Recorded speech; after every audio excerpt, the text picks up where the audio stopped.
again, friends and neighbors, or shall I say this afternoon. Welcome back to the Steelers franchise on Madden 22. I'm your host, longtime listener. Be sure to drop a like, hit the subscribe button, and comment below. We're going to be taking on the Giants here in Week 14. We definitely need to worry about trying to slow down Saquon Barkley, so he's going to be our focus there. Make sure I'm on half pads. I am. Okay. And then offensively, we're probably going to want to... Let's just go with blitz counter and try and have a little bit of a balanced approach. These guys are actually pretty good against the run, so we don't want to get too committed to that. Look at this draftee stud defensive tackle, 93 overall for them. That is a game-generated player, so turning into an absolute rock star there. Now, as far as our team goals, it's going to be the usuals. We're going to get an interception. We're going to get some first downs. We're going to try and run for 150 yards. And we're going to get some sacks, I think, today. If Daniel Jones is still their quarterback, these guys are going to be in for a rough day, I have a feeling. Because I've had pretty good success against the Giants, slowing down Saquon Barkley and basically... Actually, no. We're not playing this one because we've now won 3 games in a row, so we're actually going to be simming this one anyway. How many points do I need for my staff upgrades here? I think we are working our way down, if I'm not mistaken. Maybe this tree over here? Let's see. We've got all the ones that actually... Yeah, see, I don't care about these ones here. And then these are all done. These are all done. Yeah. So we're working our way down here. And I don't think it really matters which one of these I end up taking. We'll go ahead and purchase that one. Leaves us with just 1 staff point remaining. So the hope for this episode is that either I lose this game so we can still squeeze in a game and not have it be too terribly long, or we win a couple in a row and can end up simming a few here. So Kendrick Green is coming back. Zach Monroe is also coming back. So we're going to just go look at the depth chart here to make sure nothing squirrely is going on. And that actually reminds me, I want to make sure that when Levi Jackson comes back, he doesn't get popped into that starting role again. We're going to go with Okorafor. Now, I should have just stayed in there and looked at what's going on with Monroe, but I think this is going to be fairly straightforward. He should be the starter at right end, and then we'll just need to go down here and make sure nothing weird happens. It should be Watt. Why do they have Monroe as the second one there? That's fine as long as he's the first one there. I guess it's so... If Watt gets hurt, Monroe goes to the other side, and then Highsmith takes over on his side. So, all right, that's all we need to do between games. So let's go ahead and advance and see if we can take down the Giants. We're on the road here. They are 5-7. And hopefully Grant Crawford can be sharp enough that we can pick up a win here. We do. 30-24. Let's look at the box score and see how this unfolded. So that's now 4 wins in a row for the black and gold. And we'll be taking on the Ravens next. Alright, so Daniel Jones was actually pretty good in this one. Grant Crawford, another interception, but he threw for 336 yards and a touchdown, or 2 touchdowns, and was not sacked. So that's good. Benny Snell was pretty solid. Jamal Williams was pretty solid. Where is Barkley? 2 carries, 5 yards. So he must have got hurt early, and that made it pretty difficult, I would imagine, for the Giants. But, Daniel Jones played pretty well considering. Defensively, 8 tackles for Bush was our leader. So we had the ball a lot, apparently. Quincy Shields, our only sack, and then who had the interception for them? Left outside linebacker Brandon Newton, second year player there. All right, so we got a win. We got 9 staff points that we can't really do anything with. So let's look here and just make sure there are no new draft notes. Oh, there is. Okay, so I knew that strong safety dude got hurt. Poor bowl game could hurt tight end Smith's draft stock. And then this is one that we're going to look at. Halfback DJ Peoples sets the school record at Louisiana Tech for rushing yards in a single game. So what I want to do is go find that dude and put a heart on him. DJ Peoples, probably a running back. If he's a fullback, that could be really interesting because that would mean he's basically like a hard-running. See, like here, he's a 2nd or 3rd round guy, and look at him shooting up the draft board. Let's just take a look at what we know about him. C, break tackle. B, ball carrier vision. We don't know about his carrying or catching. He's got elite speed, and it looks like pretty good acceleration and agility. Change of direction is, and the strength is, injury is a D, though. So if we take him, it would probably need to wait until at least the 2nd round, if not the 3rd. But anyway, we'll keep an eye on him. I don't like that injury issue, though. Like, we don't need that. All right. Let's now take a look at who is ready to negotiate here. So the Ravens coming into this game are 6-7. Now we're playing them on the road again. On the road again. All right, Trey Norwood, 25 years old, 71 overall. He's our backup free safety. We're gonna extend here. He wants 2 years at about, 2.5 or $2 million per year, not even. I'm gonna extend this to 3 years. You know what? Let's just make it 4. Why not? Lower the signing bonus to $500K, and we're going to up the salary to 1.5. I'm pretty sure he's going to take this, and we're happy to have him locked up for several years. That's a really good price tag for somebody who is a feasible option to step in and play in the event of an injury. Now, Isaiah Loudermilk, this one's interesting because he's only 26. He's a 71 overall, but he's not a archetype that fits our mold. I think we're going to let him go. So we'll be losing 1, 2, 3, 4, 5, 6, 7, 8, and then 9 because we're going to let Watt go. But that's okay. We'll have room in free agency to go grab some guys. So I'm not real worried about that. We're doing really good on salary cap to where as we move forward, we can lock up guys long term. Even guys that are like getting up there as far as usually when I get to about 30 years old, I start kind of thinking about moving on from guys. But at certain positions, we're going to try and avoid that going forward. All right, these guys are pretty good offensively. We're going to try and do this defend outside run, and what I'm hoping here is that if Lamar Jackson tries to take off with it, that play recognition, pursuit, and tackling will help us to kind of limit his ability to do that. These guys are not very good against the run, so we are going to stick with the run inside strategy there. Now for our goals, let's go throw two TDs. Why not?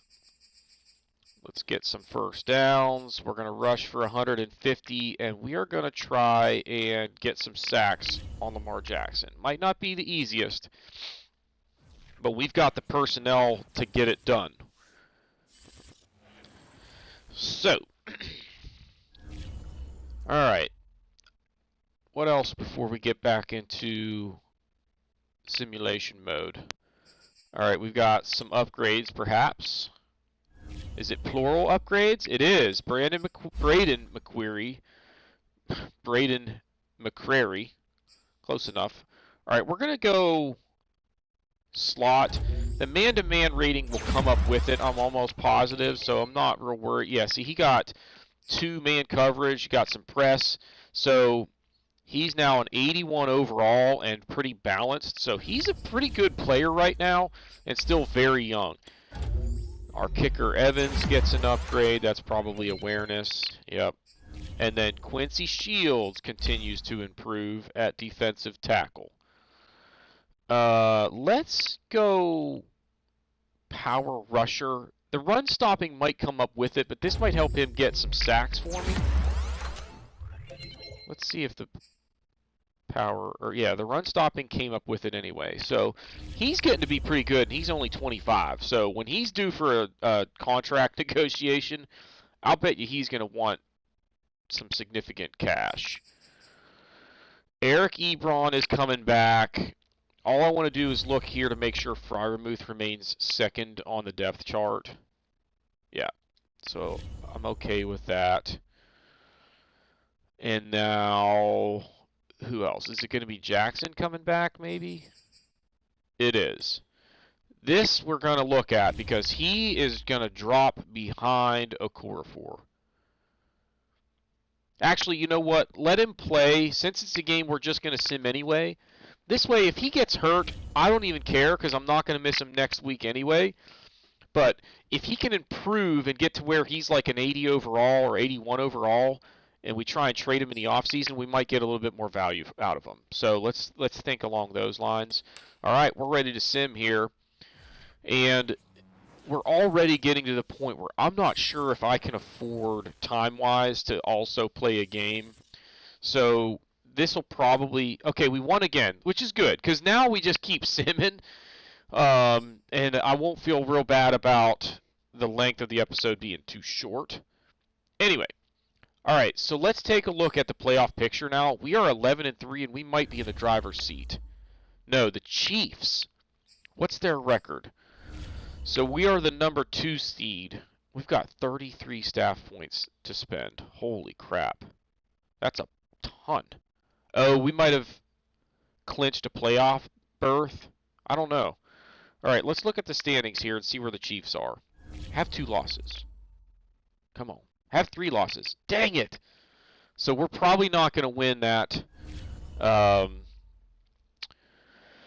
probably not going to win the first round bye. With 3 weeks to go, and they have a 2-game edge on us, it's just not likely to happen.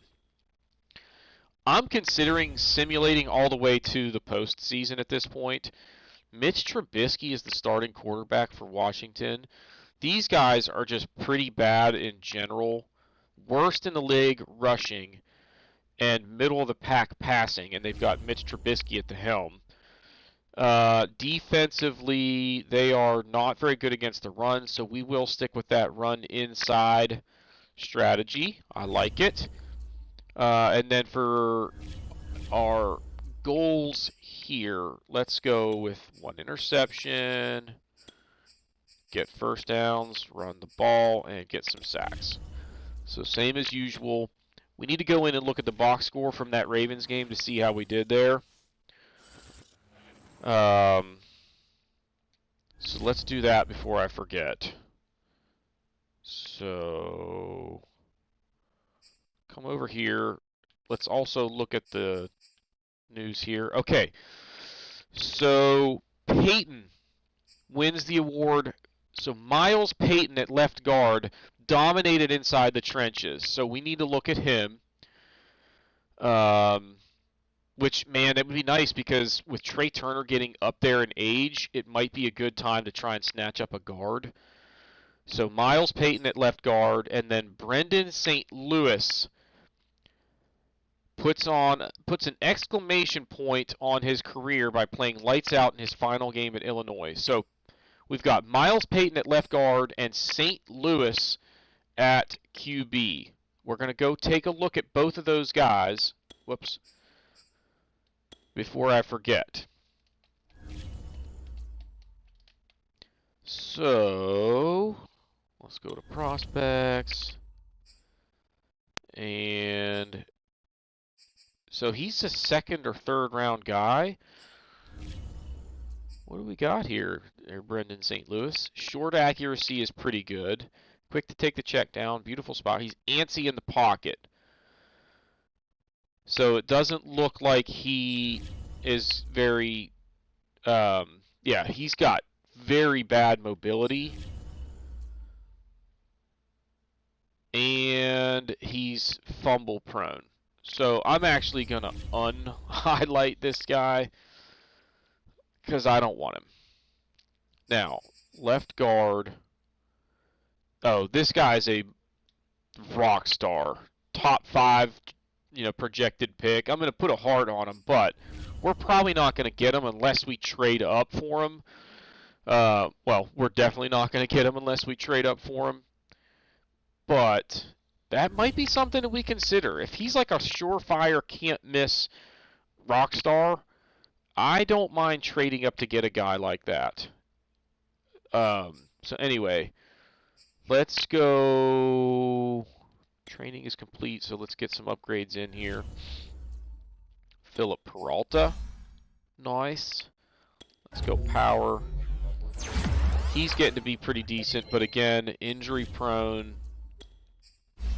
And that's a big concern. Isaiah Buggs gets one. Spillane gets one. He's getting up there in age to where I'm not sure how much good he's going to do us long term. He's 28, so he'll be okay for a few more years at least. But now Levi Jackson, I'm going to go power here. Just to try and emphasize getting him as good as possible for when the time comes for us to try and ship him off and just let Okorafor take over. So the good thing there would be I don't need to do anything to like refill his spot. Okorafor just steps in and it's not a huge loss. However, we would need to just go pick up a backup left tackle, which isn't a huge deal. All right. And then that Peralta is a guy that I have no problem trading him as well because he's not doing us much good as a backup anyway. When, like, if I need him and then he gets hurt, like, then we're in serious trouble. So if you're going to be a backup, you better be, stable enough to stay in the game for me when we need you. And he's just not. Now, he won't be a backup forever, but Kendrick Green is doing a decent job. So, and has kind of earned that starting role. He's been here for a while. So, we want to move O'Neal back up the depth chart here ahead of Buggs. I kind of like going with youth, even though he's not quite as strong. I think investing in his future is probably the right decision. Now let's go down here to this one. And he's already ahead of him on that depth chart. So, all right. I think we're ready to sim another game here, right? We are. So it's Washington. We get them at home. They're 4-10. We're 11-3. We're on a winning streak. Week 16 action. If it gets to where we've clinched our spot and can't... Yeah, see, we won again. Let's look at how we did it. This is awesome. We'll just keep simming until we have to play again. So let's come on down and take a look at the box score. We barely pulled this off, 31-28. So we went into the fourth quarter ahead by 1, and then the fourth quarter was just a shootout. So offensively, ooh, Gardner Minshew. You gotta love that guy. All right, so Trubisky threw 2 interceptions, and we sacked him 4 times. Crawford, no touchdowns, and was sacked twice, only 167 yards, completing 64% of his passes. Not terrible, but Benny Snell, solid day. We kind of kept Gibson in check. Jamal Williams, a couple of touchdowns on just 3 carries. So it wasn't a really big day. McLaurin, a nice man. He's really good. In case you haven't noticed, Terry McLaurin is a really good NFL wide receiver. All right, we should have a bunch going on here. No, not assists. I want tackles. So T.J. Watt led the team in tackles today with 10. He had 2.5 sacks. Chase Young had a sack. Quincy got one. Jonathan Allen got one. And then Cam O'Neal a half of a sack. Who had our interceptions? Minka and Cam Sutton. So the veterans getting it done in the secondary. And those turnovers were pretty much the difference in this one, really. We took care of the ball. They didn't. And we win by 3. So that's that. Let's go over here and look at any other. Okay, yes, we got more news here. Holy moly. So we knew that Peyton won the best guard. Clemson running back Brian Gentry wins the Heisman. Mississippi Valley State halfback is the player of the year. Holy moly, we got a bunch going on here. So let's start with like right here. Gay at corner, LaShawn Humphreys and Brian Gentry, both at halfback. So Gay, Humphreys, and Gentry, right? Excuse me. All right, so actually let's go here first. I think it was, okay, so Joseph Gay, he's a top fiver. We're not going to get him, but we'll highlight him. And then Gentry and Humphreys both get highlights. And let's see what we've got with these two. I like that they're second or third rounders. He's not a very good pass catcher. He holds on to the ball okay.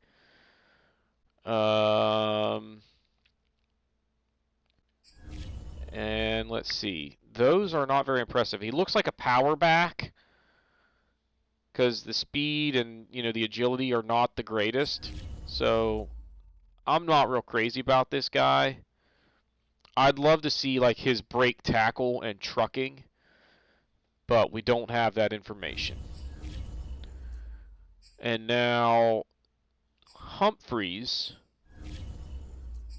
What you got for me, dude? I don't know any of the key attributes. He's puts emphasis on protecting the ball. Concentration drops. Fights for every inch. Avoids big hits. Physicals. The speed is good. The agility looks pretty good. Strength is okay. He doesn't have a very good juke move or stiff arm. Doesn't run routes very well. So that's like a... again, these are all sort of question marks, but this is, this is something that you can every once in a while find a hidden gem by keeping up with those draft notes, because there's something about those guys that makes them stand out, at least at the collegiate level.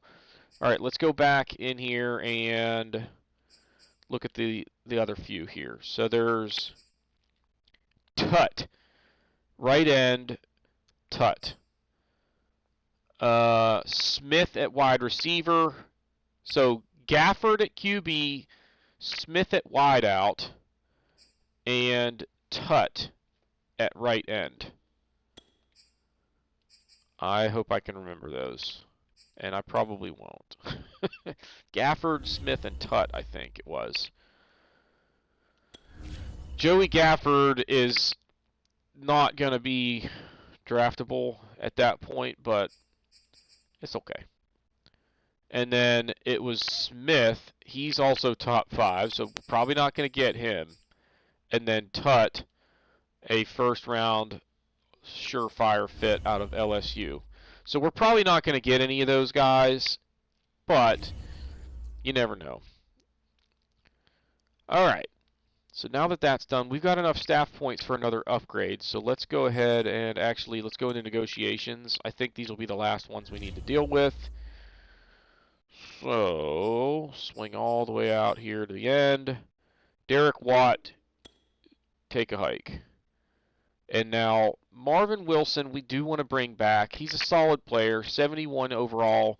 He's only 25. We can get another couple years out of him. He only wants a 1-year deal. We're going to make it a, let's just do a 3-year deal. Lock him up for a little while so we don't have to deal with this again. We're going to lower the bonus, raise the salary, and there you go. He wants more salary. That's okay. I think we can do that. We'll get that done next week. So that's that. And do we have any? Okay, yeah. So we do need to go into weekly strategy. We got to do that staff upgrades. We still got some stuff to do here. Yes, defend the outside run against these guys with Christian McCaffrey. Offensively, they are pretty good against the run. So yeah, we'll stick with the blitz counter. And then let's try and go a little bit more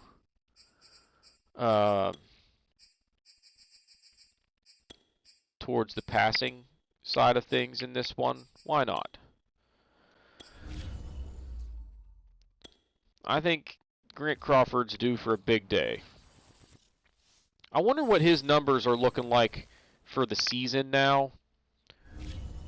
I mean, we've adjusted our strategy to where the interceptions have been a little bit limited down the stretch, which is good, but so have his yards. So, but that's okay. We're winning football games, and that's all that matters. You put together a winning recipe, I don't care about the ingredients. Garrison Farr, we're going to try and make him a little bit of a, dual threat, both, deep threat and slot. He's not that great anyway, but let's keep emphasizing physical with Chase Claypool. He seems to be good at going up and winning those 50-50 balls.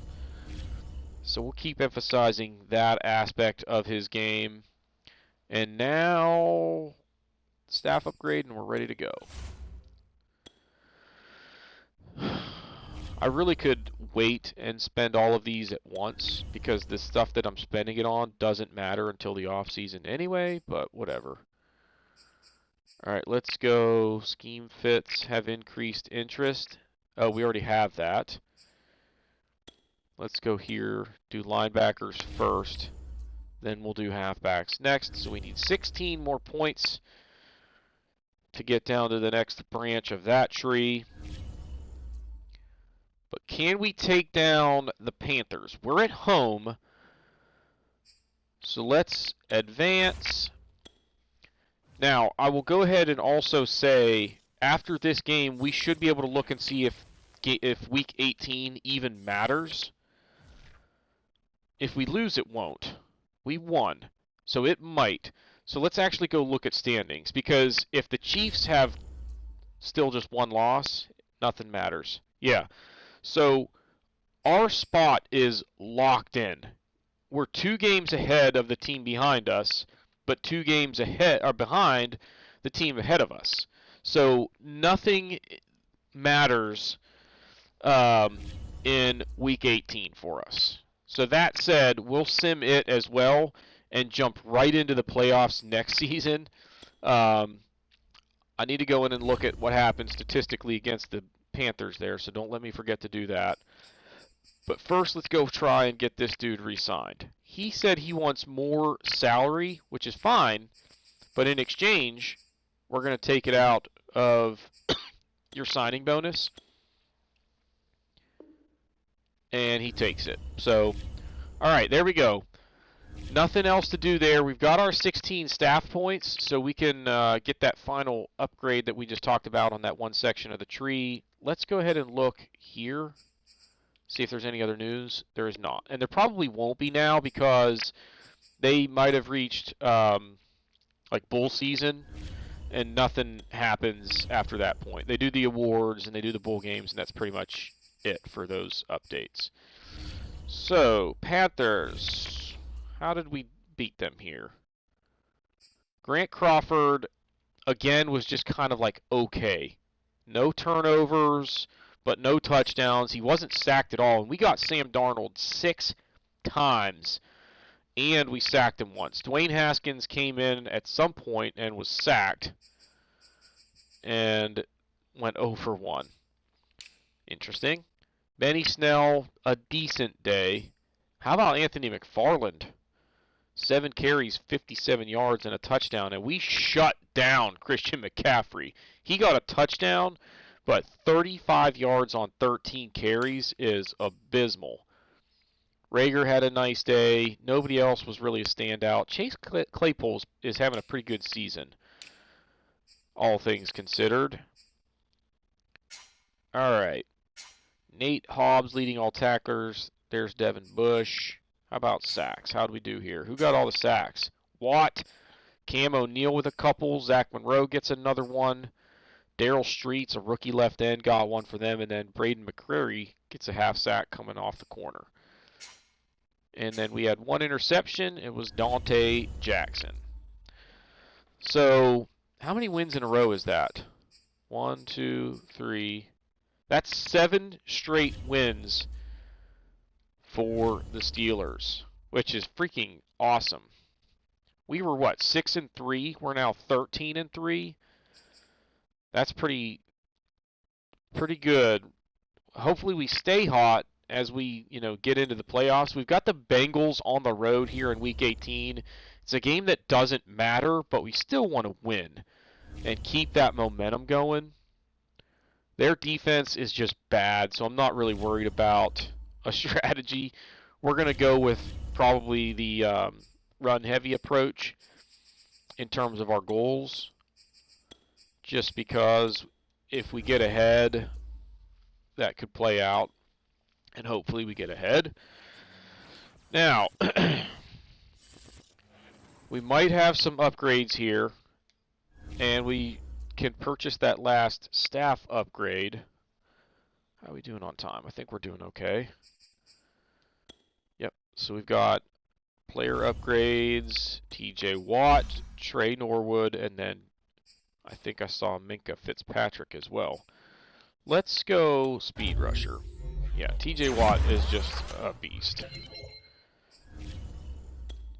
And Trey Norwood, you kind of feel bad for him. He's not a bad player, but he's going to be sitting behind Minka Fitzpatrick for the foreseeable future. I mean, Fitzpatrick, how old is he? 27? Yeah, we're going to try and keep him around for a while. Let's get him better at run support. Why not? Alright. Staff upgrade. Do we have any injuries to deal with? Nope. So just purchase this staff upgrade, and then we'll sim Week 18 and get ready for the playoffs. So this one right here. Boom. Now how much are these? These are 16 each. So that's on the horizon.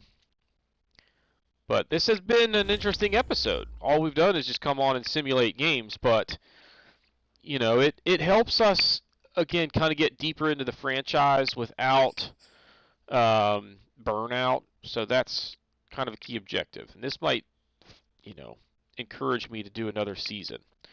So we're ready to go here. Can we make it 8 in a row on the road against the Bengals in a game that means absolutely nothing to us? I wonder if it means anything to them. I didn't look at their record, because that could be, we beat them anyway, and they fall to 6-11, so it probably didn't matter. Wouldn't you know it? The playoff game is going to be in blizzard conditions.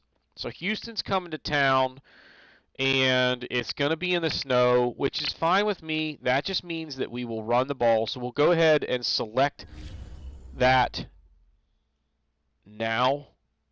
So that, that's probably what we're going to do anyway. But we know that conditions are, actually, no, I don't need to do anything here. We'll just know that in that game, it's probably going to be best to try and run the football because of the treacherous footing. Now, we don't need to do any scouting. Practice player signed, Michael Harris. So what I'm going to do is get us ready to play that game. so that when we start the next episode, we are jumping right into the action, playoff football, and beating the crap out of the Houston Texans, hopefully. All right, I don't know that this matters. Wideouts or corners. Let's go defense for now. It doesn't really matter.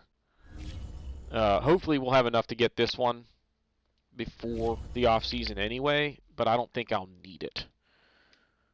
Because we might actually consider trading a wide receiver away to try and get better in the ground attack. So we'll see. All right, so weekly strategy against Houston. Defend the deep pass. Yeah, these guys, they run it okay, but they're 9th best in the league throwing the football with Deshaun Watson. So we'll go ahead and say defend deep pass. They throw it about 60% of the time anyway, so that's the right move. And then they are not very good against the run. So yes, we are going to pound the rock and beat the Texans into submission. So let's go here. Let's try and get an interception. We're definitely going to get those 15 first downs. We're going to do it on the ground, and we are going to get some sacks. If they're going to drop back and try and throw it 35 times, we're going to get some sacks in the process. There's just no doubt about it. All right. Now, what else do we need to do before we're ready to take this on? Let's go into. I feel like going and putting Levi Jackson behind Crawford, but he has managed to stay healthy over the last 4 or 5 games, so we'll just let that go. Let's look at the playoff bracket actually while we have a chance, and just kind of see what the situation is. So the Chiefs are the 1 seed. The Jets win the AFC East. Colts play the Dolphins. So that's an interesting mix of teams in the AFC. In the NFC, it's the Buccaneers get the 1 seed, Seahawks and Falcons, Packers, Panthers, and then the Cowboys and 49ers. That's an interesting matchup there. Now, we did not look at the stats from that last game, so let's go do that real quick. Schedule. Nope, I don't want the playoff schedule. Dang it, go back. Team schedule. I don't like that they switch those there. Like, why do I care? And why do I care about the preseason? Come on, guys. All right. Week 18 against the Bungles. How did we beat them?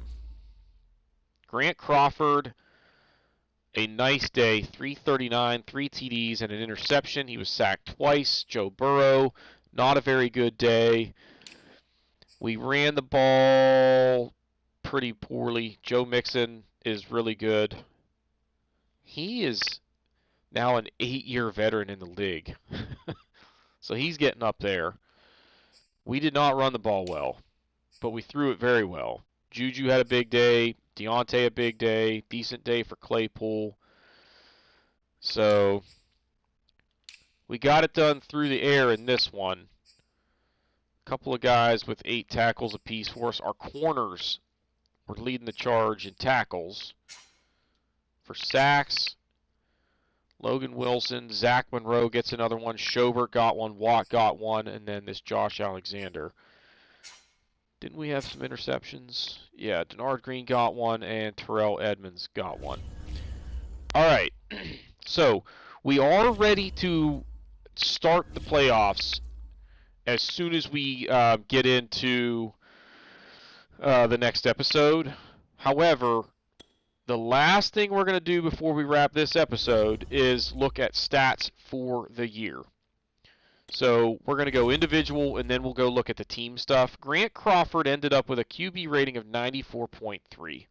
He had 14 interceptions against 26 touchdowns, 3,665 yards, and he was sacked just 25 times. So he's avoiding sacks, but he's throwing more interceptions than I'd like to see, and that yardage total is not what we hoped for coming into the season. So all in all, not a terrible year, but he's still not that elite QB that we're kind of hoping he becomes. We ran the ball pretty well. Benny Snell ends up with over 1,250 yards, 12 touchdowns. Jamal Williams, 700 yards and 18 touchdowns. Grant Crawford, 341 yards on the ground, including 3 TDs. He fumbled 3 times all year. That's not that bad for a quarterback. McFarland ended up with 129 yards and a touchdown and averaged 5.5 yards a carry, so that's noteworthy. Deontay Johnson led the team in catches and yards, but Juju ended up with 9 touchdowns, leading the charge there. It's a pretty good year for Claypool, 880 yards, 4 touchdowns. Ebron missed a bunch of time and ended up with a decent year. Benny Snell, Freiermuth.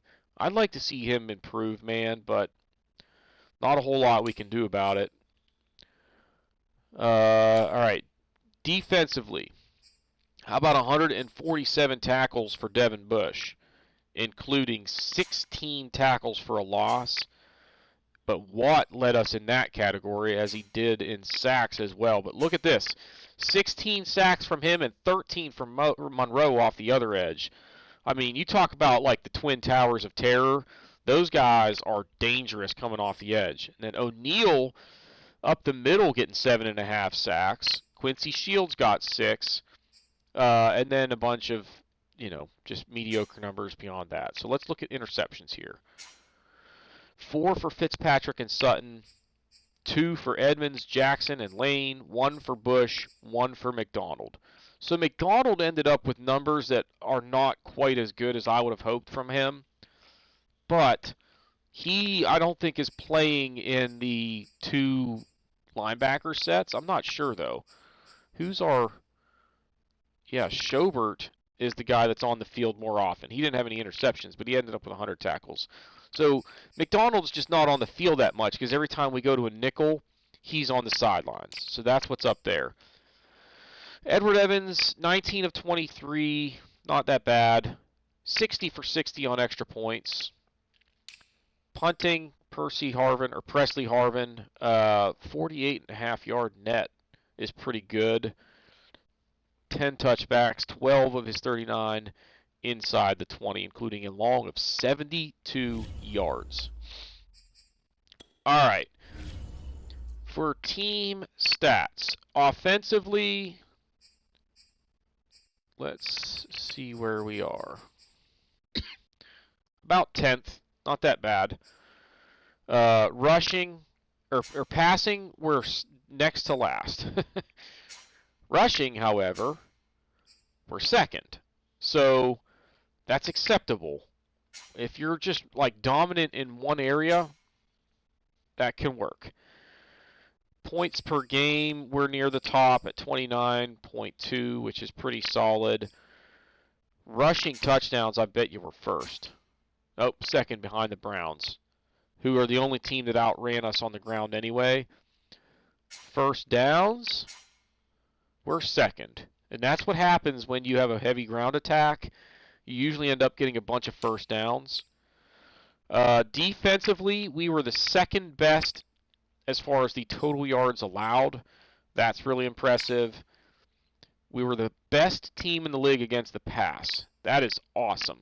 It's a passing league, so if you can do that, you're doing something right. Now, against the run, we're kind of middle of the... We are, like, right in the middle of the pack.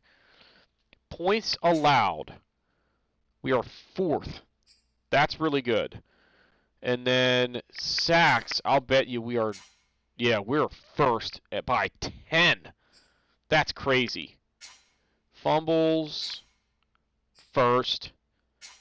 Interceptions, 5th. So our defense was freaking awesome this year.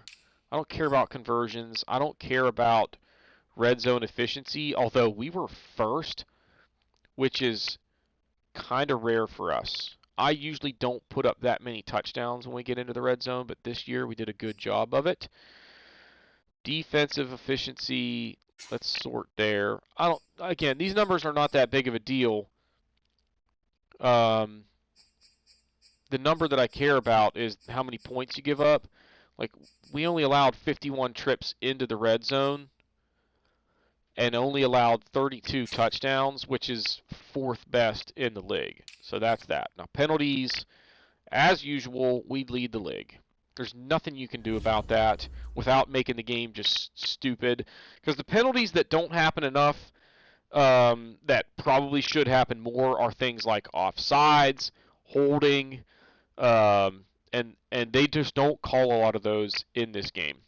But that is going to do it for this episode. If you have not done so already, please be sure to hit the like button, hit the subscribe button, comment below, and we will see y'all next time.